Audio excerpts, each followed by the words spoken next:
Good morning, সবাই কেমন আছো? আশা করছি ভীষণ ভালো আছো। আমি ভীষণ ভালো আছি। দীপার সারাদিনের সাতকাহনের আরও একটা নতুন ব্লগে সকাল থেকে স্বাগত জানাচ্ছি। আজ হচ্ছে সোমবার আর ঘড়িতে এখন সময় হচ্ছে সকাল 9টা। এই সময় থেকে তোমাদেরকে সাথে নিয়ে আজকের ব্লগটা শুরু করছি। আর এরপর যা কাজকর্ম করব সেগুলোই তোমাদের সাথে শেয়ার করতে থাকবো। আশা করছি তোমরা পুরো ব্লগটা জুড়ে আমার সাথে থাকবে এবং ব্লগটা ছেড়ে যাওয়ার আগে তোমাদের মূল্যবান মতামত অবশ্যই জানাবে। সকালে ঘুম থেকে ওঠার পরে যে বাসি কাজকর্মগুলো ছিল সেগুলো সবই সেরে ফেলেছি। এখন এই যে মাছটা ভিজিয়ে দিচ্ছি। মাছটাতে খুব বেশি বরফ জমে যায় আর সময় মতো মাছটা না ভেজালে রান্নাবান্নার কাজ শুরু করতে দেরি হয়ে যায়। আর এখন যে ভ্যাপসা গরম পড়েছে, রান্নার কাজটাই আমি চেষ্টা করি সবার আগে করে নেবার, তারপর ঘরের অন্যান্য কাজগুলো টুকটুক করে করার। ওদিকে মাছটা ভিজিয়ে দিয়েছি আর এরপর চলে এসেছি সবজি কাটতে। সবজিটা কাটা থাকলে না রান্না করতে খুব সুবিধা হয়। আর দেখবে কেটে কুটে সব কিছু জোগাড়জাতি করে রান্না করতে গেলে সময়টাও কম লাগে। আসলে গ্যাসের পাশে এখন দাঁড়িয়ে রান্না করাটাই তো এখন ভালো লাগে না।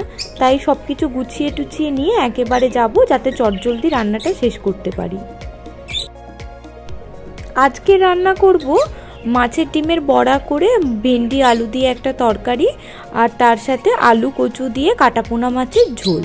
আসলে যা গরম পড়েছে, এই গরমে না খুব একটা রিচ খাবার খেতেও ইচ্ছা হয় না, আর খাবার পর কিন্তু শরীর একদমই নিতে পারে না, ফলে কিন্তু নানা রকম পেটের প্রবলেম দেখা দিতে পারে। তার জন্য আমি চেষ্টা করি একটু গরমটার মধ্যে হালকা পাতলাই রান্না করতে। সবজিগুলো সব কেটে নিয়ে একেবারে ধুয়ে ফেলবো। ধুয়ে সব কিছু একদম গ্যাসের পাশে জোগাড় করে রেখে তারপর একটু ঠাকুরের পুজোর কাজগুলো সেরে নেব, তারপরে আবার আসবো রান্নার কাজে। এখানে যা সবজি টবজি ধুয়েছিলাম সেগুলোকেই এখন সব গ্যাসের পাশে একদম সুন্দর করে গুছিয়ে নিচ্ছি। আর তারপরে সিধে চলে যাব ঠাকুর ঘরে। ঠাকুরের বাসন কোসনগুলোকে ভাবলাম আজকে একটু তেঁতুল দিয়ে মাজি। প্রত্যেক দিন তো আসলে সকাল সকাল ঘুম থেকে ওঠা হয় না, তার উপরে বেটু বিভিন্ন দিন বিভিন্ন রকম বদমাইশি থাকেই, তো সব মিলিয়ে সব দিন সময় করে ওঠা যায় না। এখন যখন সময় পাই তখন চেষ্টা করি এই কাজগুলোকে মিটিয়ে ফেলার। এখন সকাল হলেই বাইরেটাতে এত বেশি রোদ্দুর চলে আসে যে মনে হয় না আর বাইরে বসে এই কাজগুলো করি।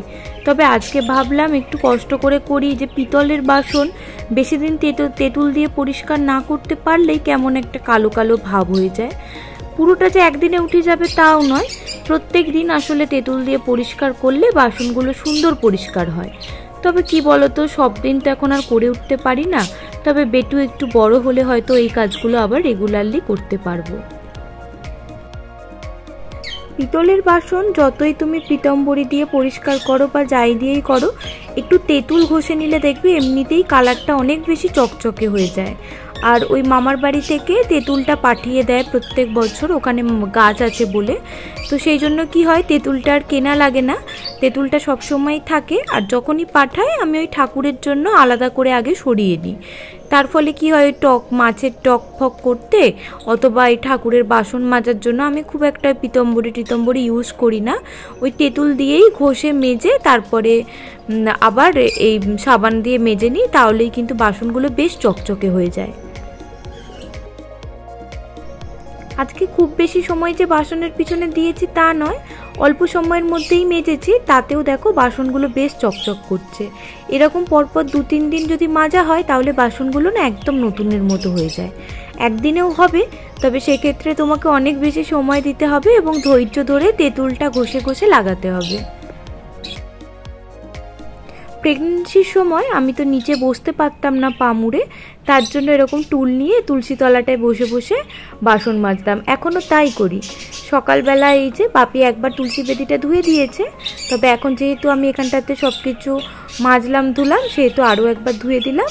আর এখন এই বাসনগুলোকে এখানেই উপর করে দেব, জলটাও ঝরে যাবে, তার সাথে যে রোদের তাপটা পাবে তাতে কিন্তু পিতলের বাসন চকচকে থাকে।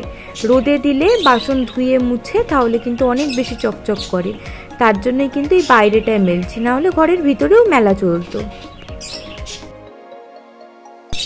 এদিকে আমার ঠাকুরের বাসন কোসন সবই মাজা হয়ে গেছে।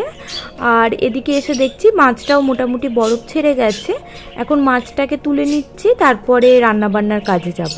মাছের বরফটা না ছাড়লে রান্না করতে তো ভীষণই অসুবিধা হয়। আর মাছের বরফটা সময় মতো ছেড়ে গেলে তাহলে কিন্তু রান্নাবান্নাটা একদম সময়ের মধ্যেই মিটিয়ে ফেলি। আর এখন কিন্তু আমরা কম বেশি সকলেই কতক্ষণে রান্নাঘর থেকে পালিয়ে যাব সেই চিন্তাতে থাকি।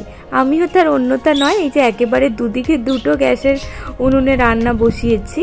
অন্য সময় কিন্তু আমি একটা উনানেই আস্তে আস্তে রান্নাবান্না সারি, তবে আজকে যে গরম পড়েছে তাতে মনে হচ্ছে কতক্ষণে রান্নাবান্না সেরে রান্নাঘরের কাজকর্ম সব মিটিয়ে ফেলবো। তার জন্যই দুদিকে দুটো গ্যাসেতে রান্না বসিয়েছি, তাড়াতাড়ি হয়ে যাবে। এদিকে টুকটুক করে রান্নার কাজ হতে থাক, আর আমি তোমাদের সাথে আবারও কিছু কথা বলে নিই। আমি দীপার সারাদিনের সাতকাহন এই চ্যানেলটিতে আমার প্রত্যেক দিনের জীবনের কিছু মুহূর্ত আমি তোমাদের মাঝখানে তুলে ধরি। যদি তোমাদের এই ব্লগগুলো ভালো লেগে থাকে অবশ্যই তোমরা আমার চ্যানেলটাকে সাবস্ক্রাইব করে আমার পাশে থাকতে পারো। আর যারা কাজটি অলরেডি করে ফেলেছো তাদেরকে জানাই অসংখ্য ধন্যবাদ। এর সাথে আরও বলবো, যদি এখনো পর্যন্ত তোমরা আমার ব্লগটার সাথে রয়েছো তাহলে অবশ্যই ব্লগটা ছেড়ে যাবার আগে একটা লাইক এবং কমেন্ট করে যেও। তোমাদের করা একটা লাইক বা কমেন্ট আমাকে কিন্তু পরবর্তী ভিডিও বানাতে অনেক বেশি অনুপ্রাণিত করে। তোমরা ব্লগ দেখার পর যখন আমাকে কমেন্ট করো তখন যে আমি কী পরিমাণ খুশি হই আমি কিন্তু তোমাদেরকে বলে বোঝাতে পারবো না। সাথে সাথে না হলেও পরে সুযোগ সুবিধা অনুযায়ী আমি কিন্তু তোমাদের উত্তর দেবার চেষ্টা করি। আর তার সাথে এখন ব্লগে প্রত্যেক দিন নামগুলোও নেবার চেষ্টা করছি। গতদিনের ব্লগটাতে কমেন্ট করেছে কণিকা গুড়িয়া, সুখী family, Bengali blog with mini সোনা, আসানসোল ব্লগার শ্রাবণী আর মোমেন্ট শন। তোমাদেরকে জানাই অসংখ্য ধন্যবাদ তোমাদের মূল্যবান কমেন্ট আমার সাথে শেয়ার করার জন্য। এই তো তোমাদের নামগুলোও নেওয়া হয়ে গেল, তার সাথে আমি কিন্তু রান্নাবান্নার কাজও অনেকটা এগিয়ে ফেলেছি। এদিকে কচু আলু দিয়ে মাছের ঝোলটা বসিয়ে দিয়েছি, আর মাছের ডিমের বড়াটাও ভেজে নিয়েছি। সাথে না একটু মাছের তেলও ছিল, তো ওই মাছটার ভেতরেই রাখা ছিল, পরে চোখে পড়তে ওটাকেও একটু ভাজা করে নিলাম। আর এদিকে এখন ভেন্ডি আলুর তরকারিটা বসিয়ে দিলাম। এখন মাছের ডিমগুলো দিয়ে একটু চাপা দিয়ে দেব, তারপর সিদ্ধ হয়ে গেলেই মোটামুটি রান্নাবান্না আমার শেষ। দুটো গ্যাস জেলে রান্না করলে একটা সবজি হতে হতে আরেকটা কিন্তু রেডি হয়ে যায়। এই যে এদিকে দেখো ঢেঁড়স আলুর তরকারির জোগাড়জাতি করে বসাতে বসাতেই এদিকে আলু কচুর ঝোলটা আমার একদম হয়ে গেছে। আর এখন ঢেঁড়স আলুর ঝোলটা যতক্ষণে হবে ততক্ষণে আমি এই যে বাসন পড়লো এই বাসনগুলোকে সব মেজে ফেলবো। আর তখন শুধু ওই একটা কড়া আর চাপাটাই বাকি থেকে যাবে মাজতে। আর সবগুলো একসাথে জমে থাকলে তখন সময়ও বেশি লাগবে, প্লাস এখন যতক্ষণ না তরকারিটা হবে ততক্ষণ অপেক্ষা করতে হবে। তাই ভাবলাম এখন যতগুলো বাসন পড়েছে সেগুলোকে মেজে ফেলি, পরে ওই কড়াটা শুধু মেজে নেব। রান্নাঘরে রান্নার কাজ করার পরে সবথেকে বড় যে কাজটা থাকে সেটা হচ্ছে সময় মতো সব কিছু গুছিয়ে ফেলা। রান্না করতে যদি 2 মিনিট সময় লাগে তাহলে সব কিছু ক্লিন করে বেরোতে কিন্তু 20 মিনিট সময় লাগে, যাতে পরবর্তীকালে যখন রান্নাঘরে আসবো রান্নাঘরটা যেন একদম ক্লিন পাই তার জন্য। তবে এটা কিন্তু একটা খুব ভালো অভ্যাস, আর আমরা তো অভ্যাসের দাস। এই ভালো অভ্যাসগুলো রপ্ত করতে পারলে আমাদের কিন্তু প্রত্যেক দিনের চলার জীবনটা অনেক সহজ হয়ে যাবে। আরও একটা ভালো অভ্যাস হচ্ছে সকালবেলা তাড়াতাড়ি ঘুম থেকে উঠে পড়া। তাড়াতাড়ি ঘুম থেকে উঠে পড়লে সব কিছু কাজ কিন্তু খুব সুন্দরভাবে গুছিয়ে করা যায়।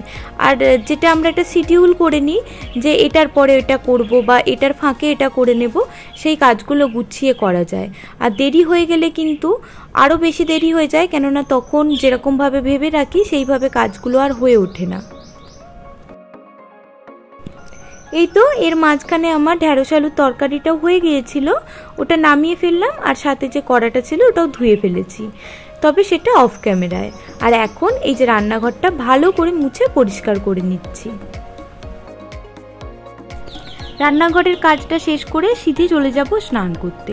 প্রচণ্ড গরম হচ্ছিল, আর ভাবছিলাম যে কতক্ষণে স্নান করব।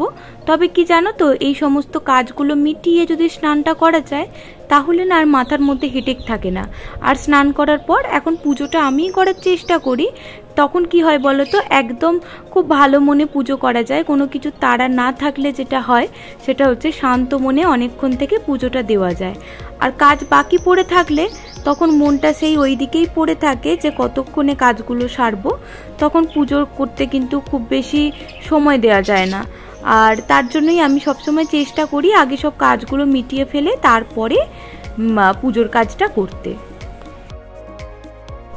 আর গরম পড়লেও জানো তো, আমাদের বাড়ির উঠোনে যে ফুলের গাছগুলো রয়েছে সেই গাছগুলোতে না প্রচুর ফুল ফুটেছে। 2-3টে মিনি টগরকে একসাথে একটা ব্রাঞ্চ করে উঠোনের ওই জায়গাটায় বসানো হয়েছিল। সেটাতে দেখছি ছোট ছোট তারার মতো এক রাশ ফুল ফুটেছে। আর তার সাথে এই যে ডবল পেটালের টগর গাছটা, এই গাছটা তো ফুলে পুরো ভরে থাকে। প্রচুর ফুল দেয় এই গাছটা গরমকাল থেকে বর্ষাকাল পর্যন্ত। দেখতেই পাচ্ছ প্রচুর ফুল। এই ফুলে শুধু আমাদের নয়, বৌদি সাথে পাড়ারও 2-1জনের পুজো হয়ে যাবে, এত ফুল দেয়। আর এই ফুলগুলোর একটা এত সুন্দর সুগন্ধ আছে না, এই ফুলগুলো সাজিয়ে গুছিয়ে ঠাকুর ঘরে দিলে পরে যখনই তুমি ঠাকুর ঘরের দিকে যাবে একটা সুন্দর গন্ধ কিন্তু তোমার নাকে আসবে। তখন মনটা এমনিতেই শান্ত হয়ে যায়। বেশ কয়েকদিন ধরে দেরি করে ঘুম থেকে ওঠার জন্য একদমই ঠাকুর পুজোটা করতে পারতাম না, মাই করে নিত সকালবেলায়। তবে এখন এই যে কয়েকদিন সকাল সকাল ঘুম থেকে উঠছি, এখন কিন্তু পুজো করার সময়টা বের করে নিতে পারি। আর ঠাকুর ঘরে বসে পুজোটা নিজের হাতে করতে পারলে না আমার মনটা ভীষণ শান্ত হয়ে যায়। এই যেরকম আজকে আমার মনটা কিন্তু ভীষণ রকম শান্ত হয়ে আছে, যেহেতু পুজোটা আমি নিজের হাতে করেছি। আর এরপর থেকে চেষ্টা করব নিজের হাতেই এইভাবে পুজোটা করার। তবে আজকের ব্লগটা এই পর্যন্তই। আর তো সেরকম কোনো কাজ নেই যেটা তোমাদের সাথে শেয়ার করব। চলো ব্লগটা তাহলে এখানেই শেষ করি। আবার দেখা হবে আগামীকাল আরও একটা নতুন ব্লগের সাথে। ততক্ষণ পর্যন্ত তোমরা সুস্থ থেকো, ভালো থেকো।